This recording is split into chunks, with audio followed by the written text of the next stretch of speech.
What's up, guys? Welcome back to my channel. If you're new here, my name is Dominique, but you can call me Dom.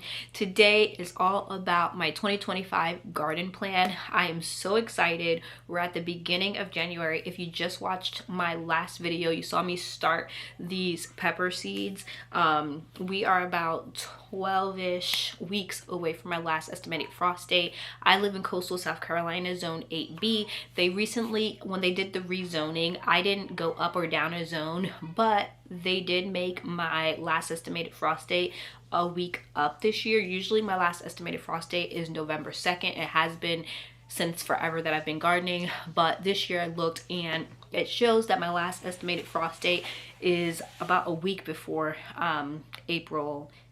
Did I say November 2nd? Oh my goodness. My last estimated frost day, that's my first estimated frost day, is November 2nd, but my last estimated frost day is usually always April 2nd, and this year they moved it up about a week. I'm trying to open my notes or my calendar.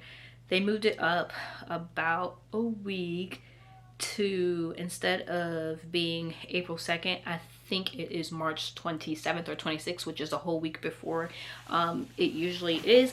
I still plan on planting my cool weather crops in April, because 2 years ago we had a freak frost mid-April and a lot of people's crops died. I don't remember why.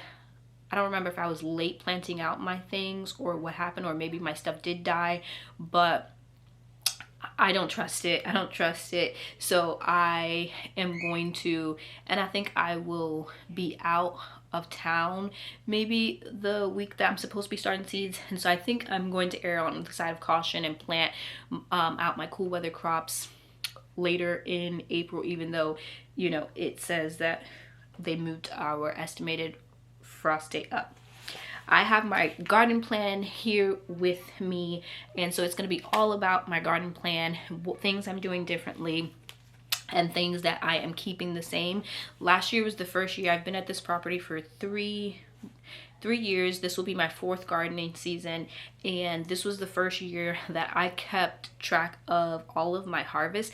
There were like a few blueberries, like I didn't measure blueberries every time, like as a grand total. The things that I measured in total were my tomatoes, my peppers, my beans, cucumbers, potatoes, grapes, and squashes.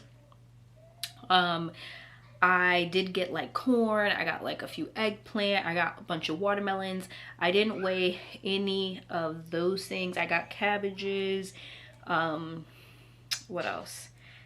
Like I said, blueberries. I just tried to measure like the crops that were like important to me, because I do a lot of canning, so I can all of my pasta sauce, and so I wanted to weigh that. I didn't measure my onions. I didn't really have a great onion year, and you can't I didn't really weigh those. I think it's more by like individual, and I did not have a great onion season this year, although I did get plenty of onions. I think I just ended up using the last bit of onions I had, and it's just about time to plant new onions.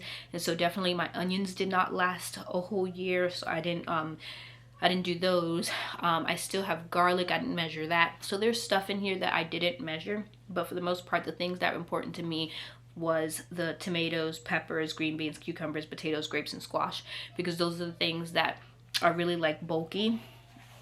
And so from the tomatoes that I was able to measure, I grew over 220 pounds of tomatoes. There were some times where like cherries I didn't weigh, or that the kids ate fresh. There was a time where a friend of mine came when she came to take pictures, and I sent her home with a bunch of tomatoes that I didn't measure. And so there were some instances where I didn't measure tomatoes. We lost a bunch, and I ended up feeding it to the pigs, and so all of that does not account for that. Sweet peppers and spicy peppers, I weighed that together, and that was 57 pounds. On my sheet I was separating them. So I have peppers and spicy peppers, but together it was 57 pounds. That's something that I hope to get more of. My last pepper harvest of the season, I didn't weigh that, and so that doesn't equate for that. And I'm sure that was between 5 and 10 pounds. I didn't weigh it, but I felt the basket and it was pretty heavy. I got 50 pounds of green beans, which was amazing to me. I did can all of my green beans. I did grow purple pole beans and a few purple bush beans. Most of those I ended up giving away or just using fresh for fresh eating. Because I was really trying to focus on canning green beans. I had never canned green beans before, and so I wanted to see if I would like them. We absolutely love them, and so this year my goal is definitely, that's a positive, that I grew 2 beds of, they were 3 by 15 square foot beds of bush beans, and then I had on one of those beds was a arch of pole beans, which was technically 3 arches. So that's one thing that I definitely know that I want to can more of or grow more of. And so we'll go over that on my list. Cucumbers, I got over 90 pounds of cucumbers.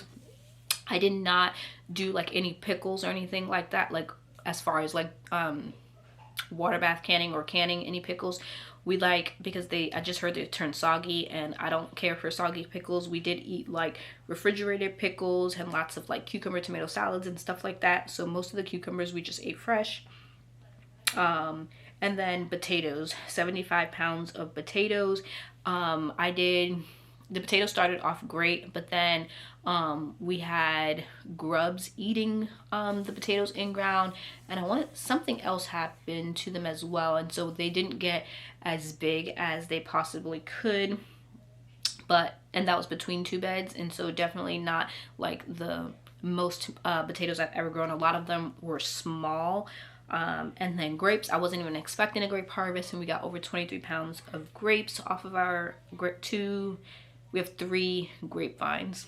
And then squashes, I don't have a total here, but most of the squashes that we got were from like winter squashes. So like pumpkins, winter squashes, like trombonzino, cucuzzis, zucchinis, stuff like that. So with that being said, I did do a reel or short showing you guys that we did grow over 900 pounds of food. Definitely this year I want to, one, get better at tallying, and then I'm gonna bring you in closer. But so some of the things that I'm definitely keeping is where I planted my tomatoes as well as my peppers. So I had I had 4 beds of tomatoes. So I had a cherry tomato bed, I called it like a small tomato bed, and then I had a determinate tomato bed, and then I had like a beef steak tomato bed, and then between those I had where I planted all of my sweet peppers, and I did have some nasturtium and marigolds in there. But mostly I think it was like 80. No, it was like, I have to see. It was 64. I can't remember how many. No, it was 80 something peppers. I want to say, I'll have to go back and look. But I had all of my peppers in there, and I shared, if you watch me plant these seedlings, I shared how all of my beds used to be 3 by 6, and then this past summer this past spring I combined all my beds and made them longer, and so that 3 foot of space I ended up putting compost in most of it, and the compost was not equally balanced. Once I did a soil sample, I realized that it was high in sodium, low in nitrogen, and high in, I think, potassium and phosphorus. And so my peppers that I planted in that 3 foot space did not do good. They were yellow, smaller than all the peppers in like not around that 3 foot space. And so this year I did add topsoil. I will be adding nitrogen. And so my hope is that now that bed has sat a full year, that we'll get better harvest out of that bed. And so this year I am keeping that pepper bed, but I'm also going to add in a second pepper bed and then separate some of the peppers, because one of the things that I liked about other people's gardens, specifically my friend from our freedom song, is the diversity. So I do like planting like all of my bush beans in one area, and I liked having all my peppers in one area, but then I did like how just having like the pops of color. And so in my pepper bed, I'm going to plant less peppers in that bed, but I'm also going to have more marigolds, nasturtiums, and I'm even going to add basils and some dwarf tomatoes in there. And so that's going to be different. And instead of having one sweet pepper bed, I'm going to have two. So I'm going to have two sweet pepper beds. So that's going to be different. The place where I planted green beans this year, I took down all of my trellises that were previously up in my in-ground bed. There's no more trellises. For the past 3 years, I planted like tomatoes in there. And by the time June comes and those tomatoes are getting like wild and crazy and everything is like squishy and touching me, I always regret planting tomatoes there, but then the next year I would do it again. This year I've decided, I took down all the trellises, so I'm not going to have tomatoes in the middle row. I'm only going to have dwarf flowers. Right now I do have garlic there, which I've had in previous years, and there's a cover crop there. The cover crop will die and I will plant dwarf flowers there. I think it would be a really great focal point going down the middle. And instead of having my trellises you know, the opposite way when I walk in the garden, I'm having my trellises look forward on me, look forward. So when I go in, there's going to be a trellis right above. I think I'm having like, let's see, 1, 2, 3, 4, 5, 7 trellises going down the pathway looking down into the garden. I have been showing you guys where I moved all of my metal beds to one side. So I'm going to have a metal bed area. I'm going to have where I used to have log raised beds. All of those now are metal beds, but they're not like the metal high beds. They're only 1 feet high. And I'm going to have to come up with a name for those because it's not going to be the log raised bed area anymore. So I'm going to have that area. And last year I wanted that whole area to be flowers, but I ended up only having like 2 or 3 beds being flowers instead of the 7. And that was because I was having a hard time getting flowers to germinate, and specifically zinnias, as well as actually it was one bed was covered because I thought the asparagus had died that I took out, and it didn't. And then I needed a place to plant my watermelons. And so this year, the whole log used to be raised bed area is all going to be flowers except for the one bed that I have for asparagus. So that's staying the same. I did add some trellises going down. So where the 2 log raised beds meet from the left side and the right side, they'll have trellises. And I'm going to plant vine crops on that. The cross bed, last year, I had pumpkins in that. And this year I'm going to plant cut flowers. I do have 4 apple trees in that cross bed, and I am going to have a trellis at the beginning of that bed. And like I said, instead of having pumpkins, I'm going to have flowers. One of the other things I'm doing differently this year is I want to be better at succession planting.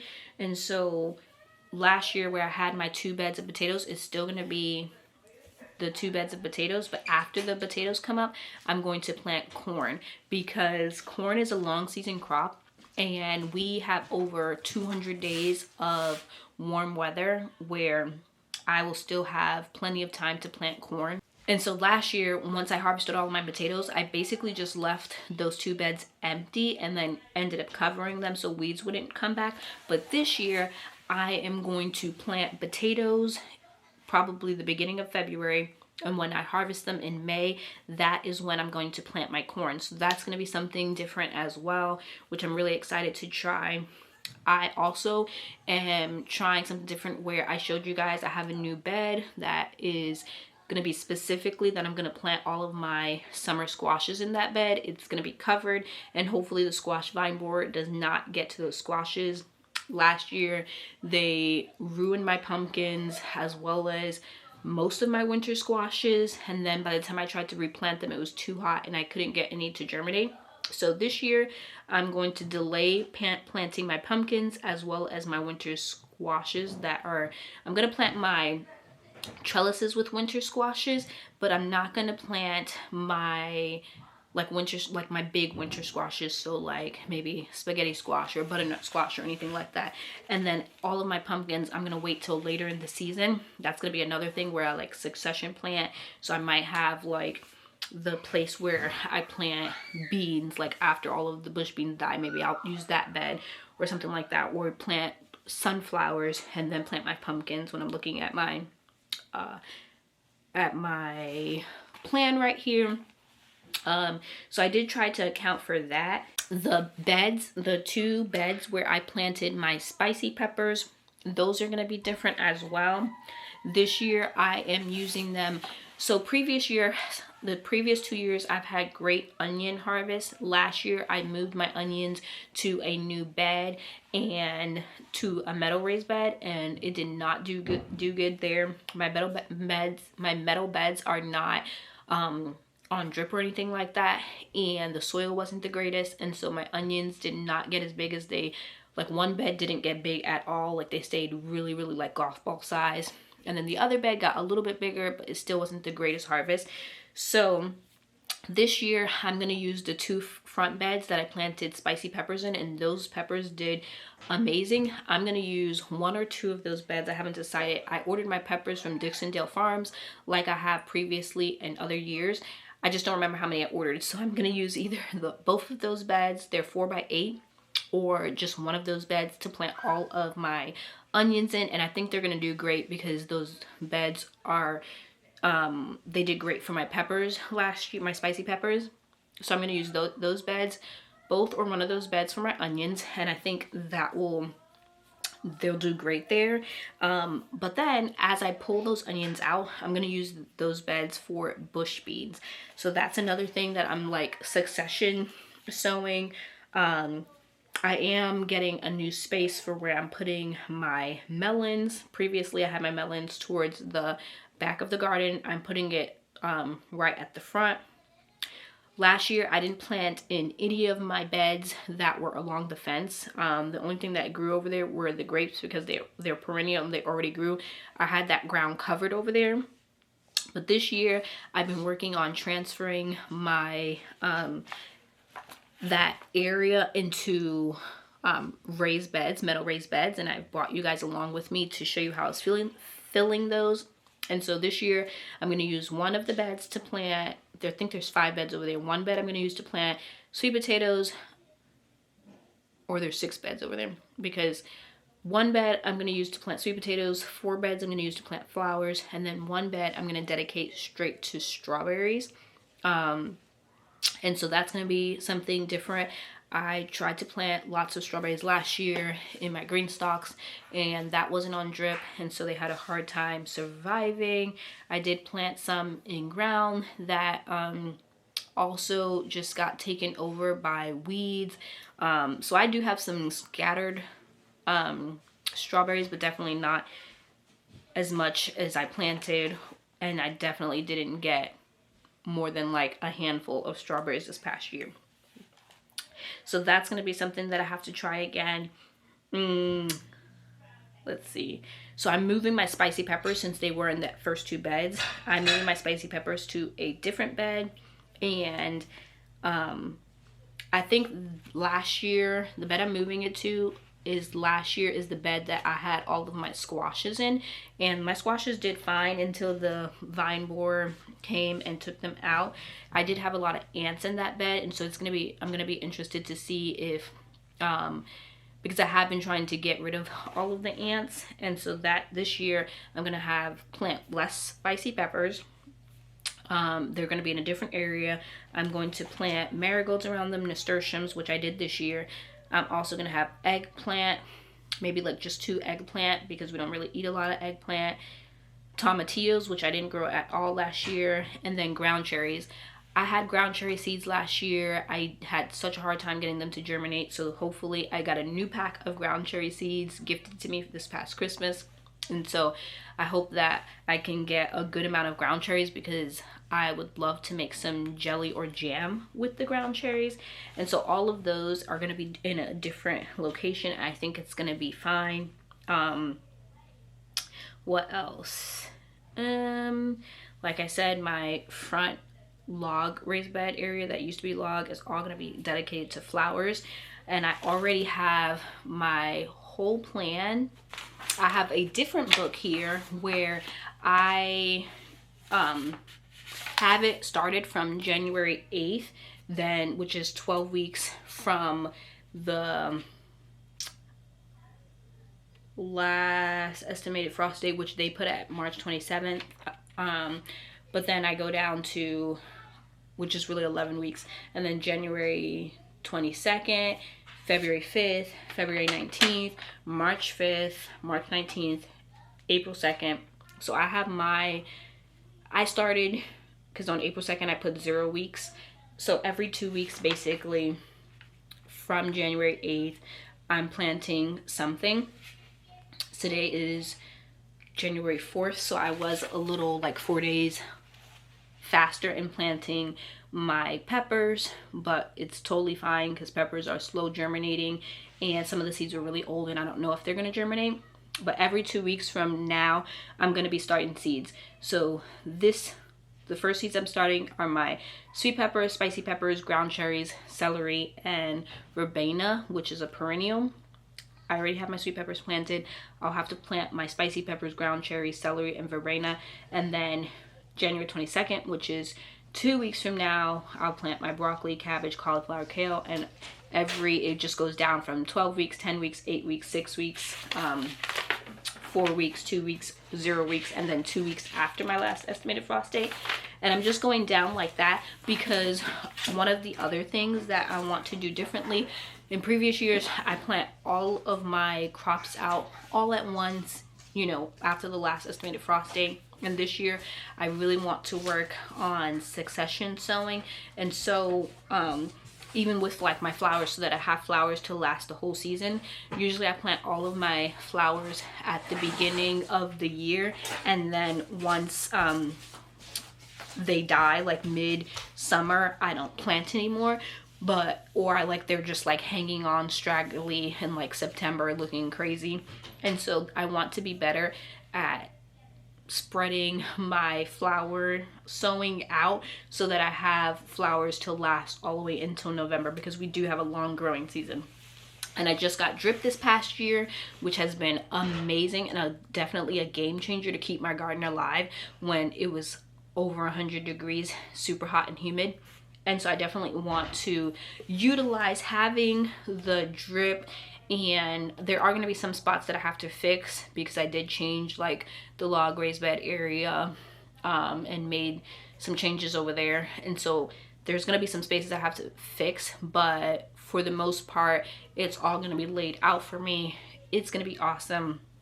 I have my plan. I hope this was helpful for you guys to see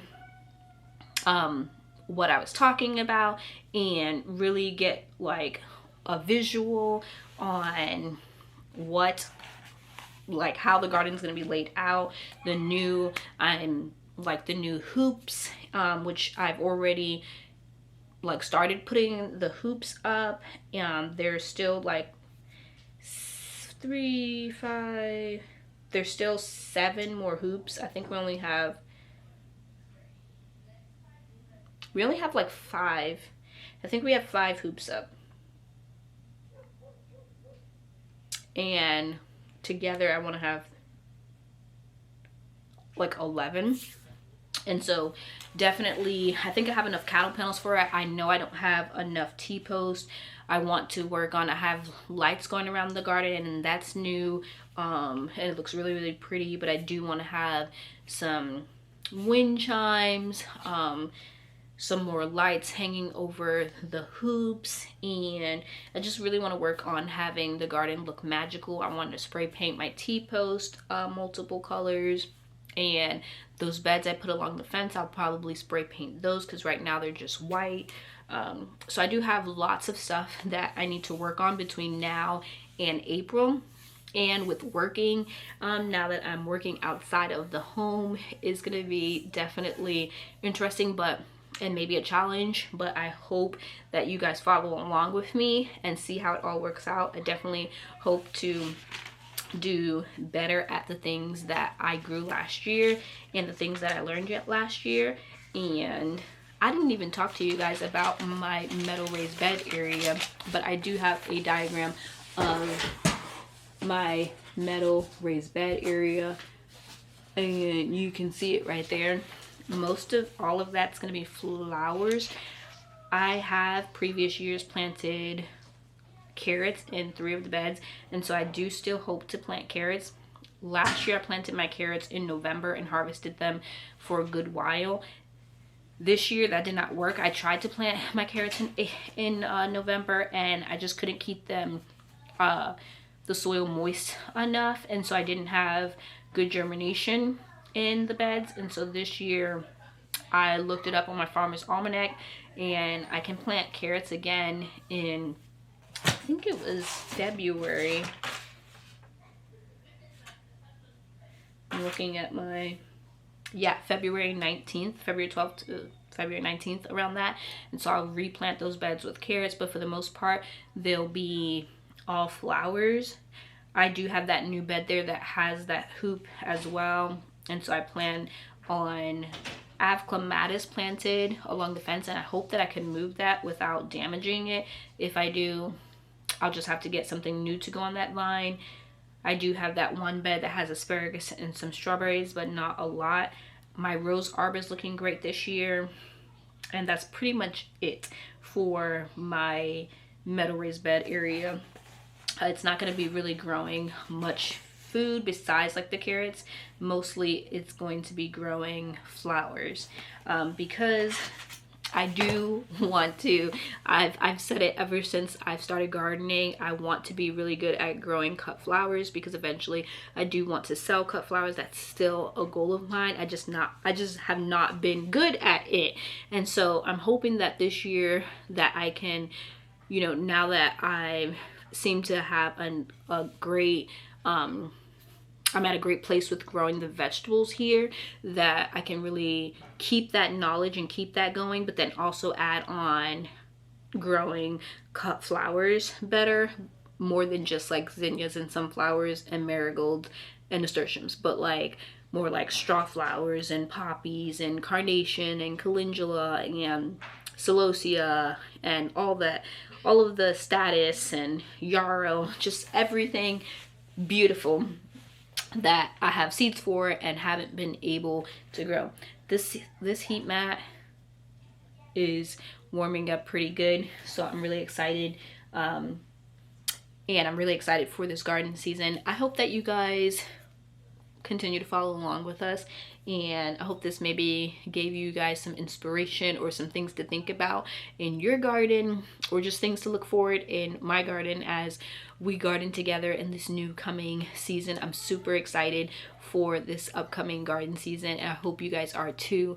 I hope this video was enjoyable while you're waiting. I know it's a chilly day here in South Carolina, so I hope this gave you some warm fuzzy feels to know that the garden season countdown is, I just planted peppers, so we are 12 weeks from 11 and a half weeks from our last estimated frost date, and I know that I have a earlier last frost date than most people, but I hope that it gives you some happy feels to think about your last estimated frost date and seed starting. And I will see you guys on my next video. Bye guys.